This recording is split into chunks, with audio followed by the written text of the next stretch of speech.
Hey, so there's a question doing the rounds on Facebook.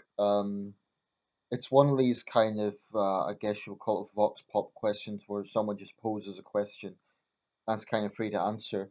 I kind of thought it was like answering that on on the platform of the person who posted it, but it automatically goes to your own timeline, which was a tad irritating. But anyway, the question was, should Scotland have another independence referendum? I think the way the question was worded between 2020 and 2022. Um, Recently, Nicola Sturgeon has once again been drumming the independence drums. And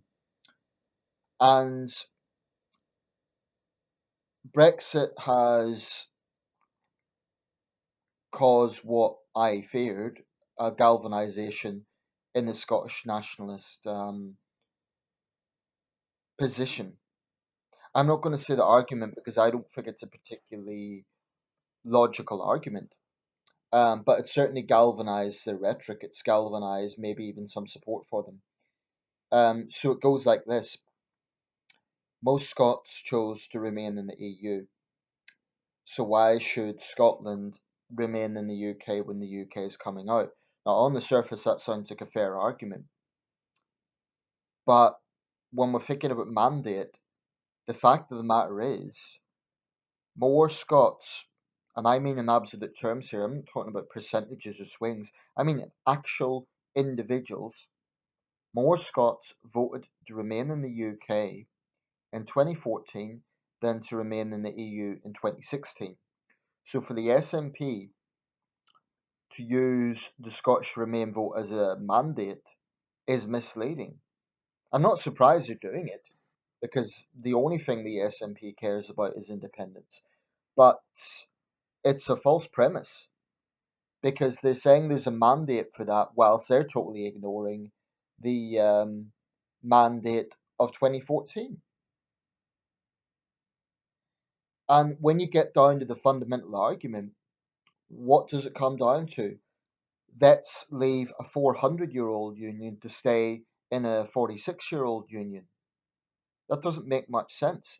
Another thing that doesn't make much sense is the very contradiction of nationalism blended with what ultimately would be an EU superstate,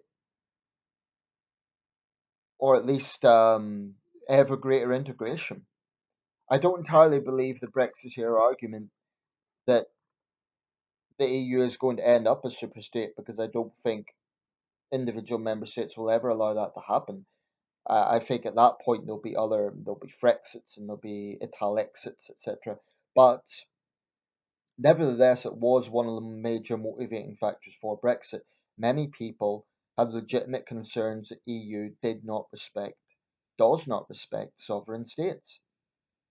And I'm not sure the EU has fully woken up to this. And I say that as someone who voted Remain. So it just seems a contradiction to say we want independence from the UK so that we can be part of a union that's ever integrating into a superstate. I mean, do the nationalists think that this ever-grating EU superstate is going to respect Scottish individuality as an independent state? It will at first, probably, to punish the British for Brexit. I mean, I voted Remain and I don't regret that. And frankly, I hate Brexit. I hate the uncertainty it's brought. I hate the divisions it's brought. But I don't love the EU.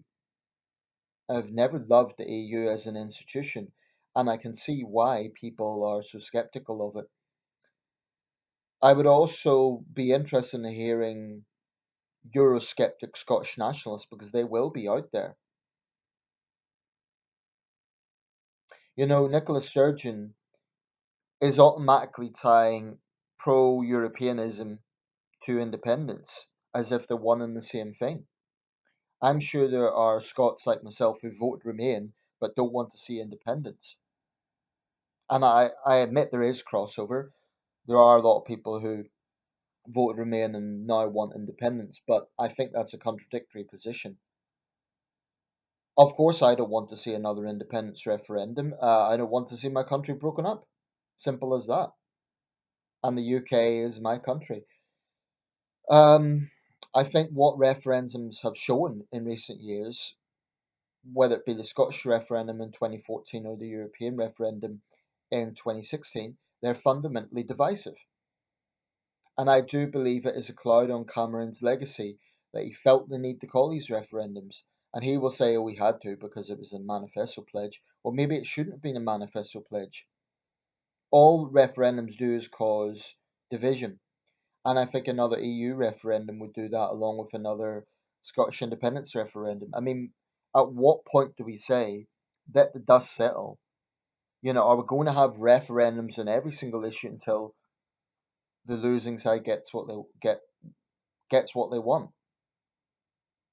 Get what they want. Um, I mean, I'll be honest. I humoured the idea in my head of another EU referendum. I thought there was some strong cause for it. The petition online got over 6 million signatures. You know, I was strongly compelled to support that idea.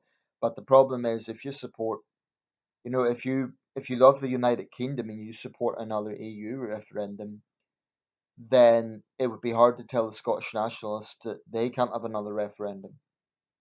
I don't think there should be one. Just 5 years after, 4 years after, 5 years after the